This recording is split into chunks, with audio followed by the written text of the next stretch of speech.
We really welcome you to this institute and hope that you enjoy it. Thank you.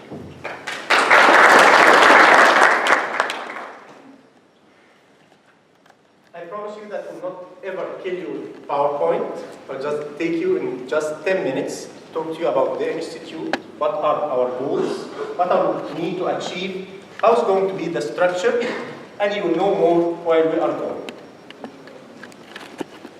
We have two objectives of this institute. We hope that we are going to focus on responsible conduct of science as a framework for education and awareness, dual use, and what's more important and very important also is active learning. Strategies, how to teach about responsible science.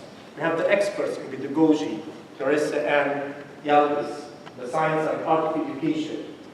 It's the study and practice of how best to teach. We need to change our way of teaching, how to integrate with our students, and how to send this to our students. Its aim ranges from the general for the development of the human being via liberal education to the narrower specifics of vocational education. We have broader goals. To conduct research projects without plagiarism, falsification or fabrication. We'll talk more about that during the institute. How to execute our research projects, to protect the human subjects, how to achieve reasonable beneficiary for the human being, build a clear, correct relation between the mentor and trainee, how to ethically submit a research paper to a journal for peer reviewing, how to write the authors of a research project in a correct manner, and create a safe environment in which potentially dangerous biological agents are safe. During this institute, you will find that you are divided into 5 groups. You are not randomly divided, but you are divided by a selective way. Hadidi and all of us had put you in different groups in a different manner that we can combine between junior and seniors. You'll find that there is group 1, group 2, group 3, group 4, group 5. Every group has its own color. You have to stick to your group, please. In the morning, we'll have active learning. We'll not kill you by PowerPoint, but it's active learning where we'll interact and we'll share experience, have experience together and discuss it, or have how we learn, the assessment, how to study some cases, have some plays so that you can learn more, and then after lunch will be broken into the groups. In these groups we'll have 5 working groups. The group 1 groups, but not this order. Tomorrow we'll have a selection so that each group knows in which topic is going to work on. One of the groups will be working on misconduct, fabrication and falsification. Another group will be working on misconduct, plagiarism. Another one will be working on responsible authorship. Another group will be working on mentor-trainee relationship and responsibilities. And the last group will be working on research with dual use potential. During this workshop, every group has to work on his project to present it in the final day. And this is very important that you work together, listen to each other, and collaborate. This is very important. But why are we doing this? Because we are one world, that we are united. We need to make change for this world. And our area and our region really misses this way of responsible science. And if we talk about Egypt, as Lida was just saying, that Egypt has more than 92 million people, with nearly 95 population inhabits 7% of the territory, and about 43% live in urban areas, with life expectancy at birth 72.1.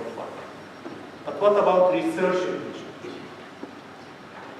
We have a lot of universities and students, and this is related to the topic that Professor Faham will be talking after I finish my talk, about the universities and how to improve our university in Egypt.